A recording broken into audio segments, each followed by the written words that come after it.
So we're 3 episodes in, a model kit, and now a brand new S.H.Figuarts release with more model kits and more figures to come from both Figuarts and Tamashii, and I gotta say, I'm really having a lot of fun with the new Kaiju No. 8 anime. Having a figure to play around with while watching is definitely nice, and it really reminds me of the simpler times, the days of morning cartoons accompanied by action figures or characters you just saw on TV.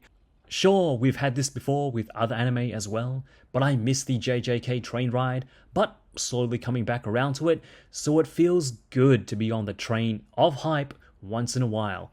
Although I'm not too sure if Kaiju No. 8 is making as big of a splash overseas as it is here in Japan.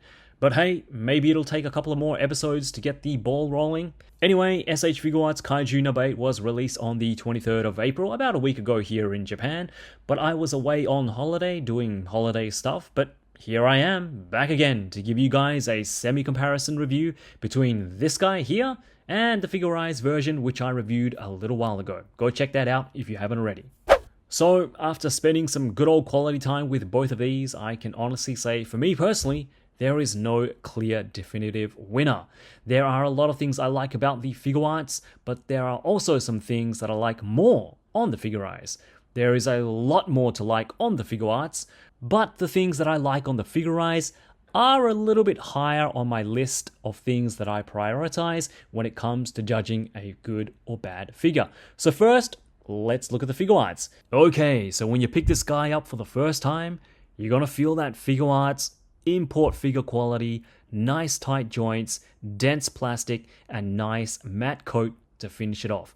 For a figure that's about 5,000 yen or roughly $40 US depending when you buy it, they sure did put a lot of engineering and materials into this guy. We've got your traditional hard plastics for the arms, lower half of the legs, ab section, back muscles, spiky kaiju bone spine parts, rear neck kaiju armor type plates, but you also have your softer, more malleable parts with the upper 2 sections of the thigh armor, for articulation purposes of course, and the side of the ab section as well, again for maximum kaiju movement. And when I say that Tamashii went all out with the engineering, well, it kind of feels like the Berserker Armor Guts figure, but even more sturdier and poser friendly. The plates on the back of his head are on hinges, the skull mask is a soft plastic on a ball joint, the sides of his torso are individually sectioned off as well, and the back is sculpted and works kind of like armored plates, which I'm assuming is how Kaiju No. 8 actually moves. I mean, we still haven't got the most action out of the main character in kaiju form yet, but I like it. The materials feel nice and the parts look and function in a way that I think the character would. I love the sculpted detail. The armored parts have that animal-like hide texture sculpted all over, much like the model kit. This time that texture is kind of on the smaller scale compared to the Figuarts. The light greys on his shoulder blades and the teal highlights are painted in, but we also get a distinct difference between the armor plates and the muscles underneath those armored plates. The armor is more of a dark grey, whereas the muscles are a straight black. Something I appreciate with a design that's mostly black. The Figuarts just has a straight up black for all of the parts, so it's nice to have a variance in colour just to break things up a little bit.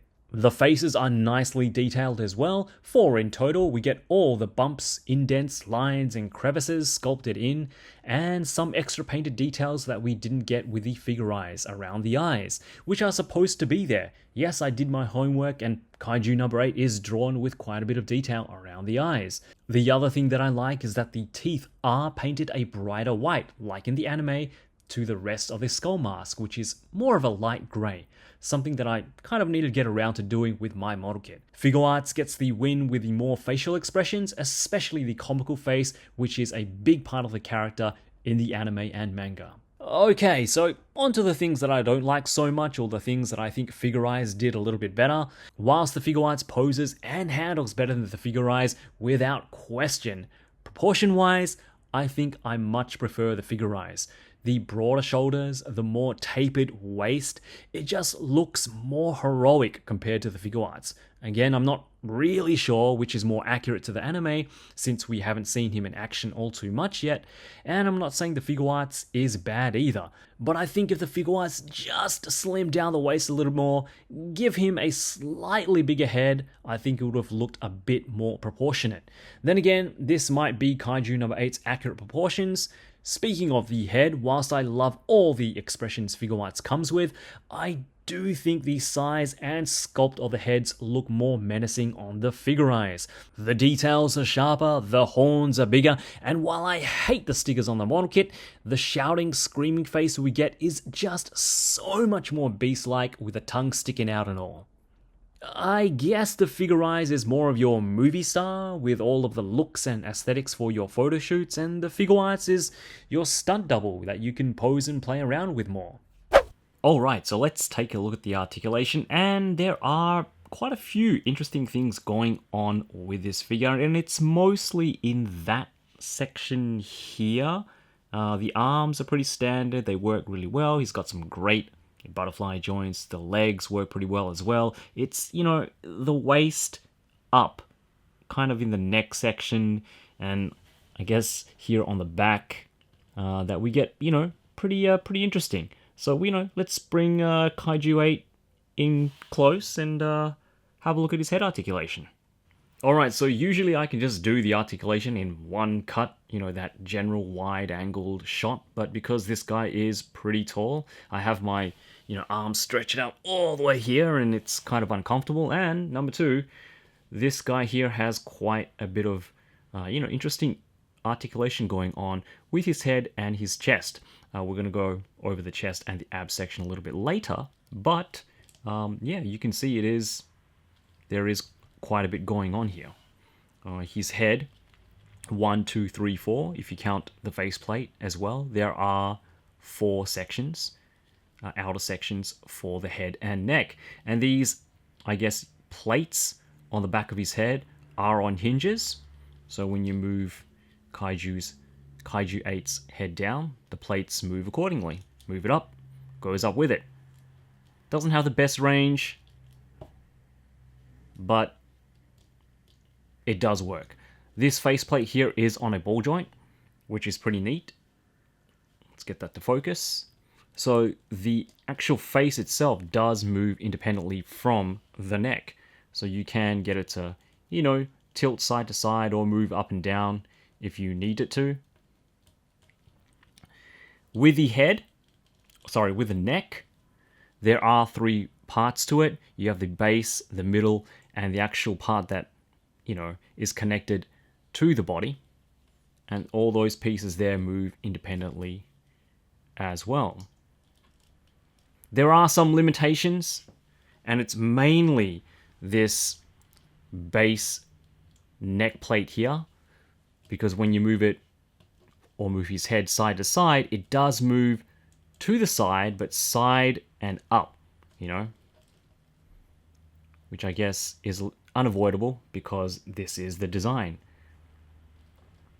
So again, some pretty interesting stuff, and I think they, you know, tried to work around his, I guess, really interesting design as much as they could with the engineering. And overall, it's pretty decent. I think they did a pretty decent job. With the shoulders, you get about 90 degrees. I think you can do better than that. There we go, that's 90 degrees. He has really good butterfly joints, so he can cross his arms in, which is fantastic. You have 360 there at the shoulder, a bicep swivel, some really good range with his double elbows, and some thick ball hinges, so he does hinge up and down with his wrists, and of course your swivels as well. Alright, so the ab section. You've got some softer plastic parts here on the side of his torso, so you can see they're kind of like yeah, they're soft, kind of rubbery pieces there. The ab section itself in the middle is hard plastic. The chest is hard plastic. The crotch is a softer plastic as well. But it does give you really good range going forward, which is fantastic.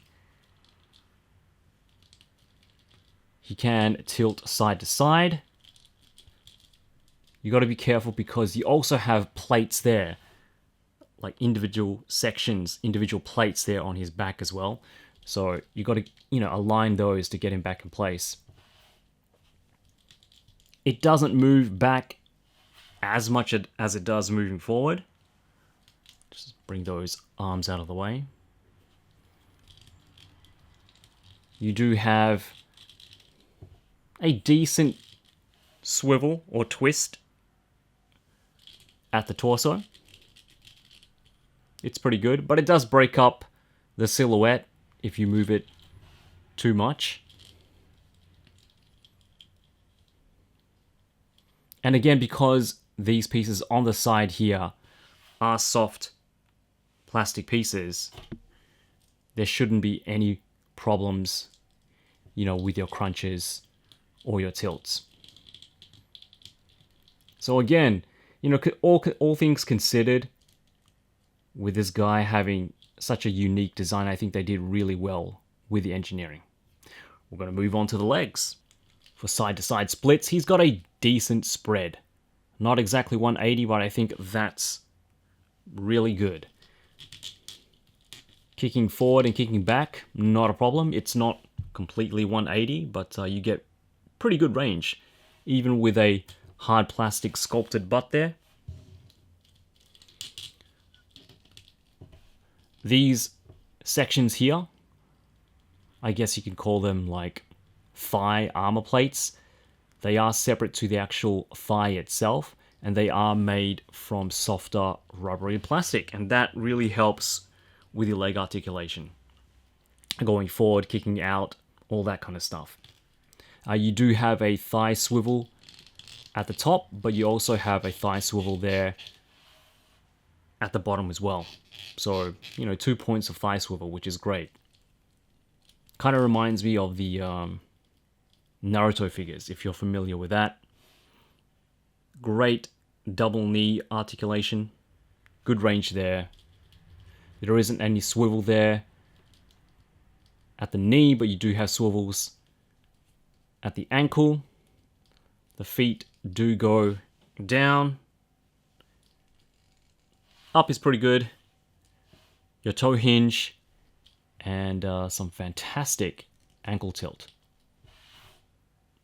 Look at that. So yeah, all in all, I think we have some really interesting engineering going on with this figure. Yeah, because of the design, it's really platey, but it works really, really well, and they've done such a good job at, I guess, making this figure feel really cohesive, because it could have been easily a mess, with all of these sections, all of these plates on the side of his abs, on his back here. They've hidden the joints really well. They've integrated the joints really well. All the joints are or do have, sculpt work on them. And it just feels really nice in hand. It feels really solid when you pose it. A couple of sections or a couple of areas that you want to watch out for is probably this base plate here on the back of his neck. It has come loose a couple of times from me, kind of pushing it a little bit too far. But other than that, it feels really solid and really smooth. So for accessories, just like the Figuarts kit, we get his elbow thruster for his right arm and his pile anchor for the lower right leg. Swapping out the parts is as easy as popping out the original arms and legs and popping in the thruster and anchor until you get a firm connection. For hands, we get 2 fists for punching other kaijus into a mushy pulp, and 2 clawed hands for ripping into things. Again, they look cool and have the teal painted on them, but I think I like the Figuarts hands just a bit more. Just to give you guys an idea, the model kit was about 4,000 yen or roughly 30 US dollars and took me about an hour to put together, and the Figuarts is about 5,000 yen or 40 US dollars and poses a lot better. So, which do I prefer? Well, the Figuarts version. Even though I like the aesthetics and proportions on the Figuarts more, the engineering, build quality, and articulation just can't be beat on the Figuarts. I'm glad I bought both though. It's definitely worth for me to have both versions. I don't know, it's just something about the design, the coloring, the blacks and the teals that just makes it so much fun to photograph. I've spent so much time with the Figuarts and the Figuarts just taking photos, posing them around, editing on Photoshop, and it was just so much fun. I think more people will go with the Figuarts because it's more available or accessible in terms of it's just a figure, but like I said in my previous Figuarts review, if you like the build, if you like to customize and paint, don't sleep on the model kit. It's a great looking figure slash model kit which doesn't slouch on the articulation either, and what's more, it looks like we'll be getting different characters from both lines with future releases from both Figuarts and Figuarts. Reno Ichikawa and Mina from Figuarts, and Kikoru Shinomiya from Figuarts. So there's definitely a reason to collect both lines if you're invested in the anime. I'm not too sure of the scale, but as far as things go, both Kaiju number 8s are roughly the same size. Let's hope they keep the human characters the same scale as well. Alright guys, I hope you enjoyed the review. Likes, comments and shares are always appreciated, and subscribe if you haven't already, and I'll see you for the next video, which should be Figma Inumaki. Have a good one guys, I'm gonna enjoy the rest of my golden week, but as always, よろしく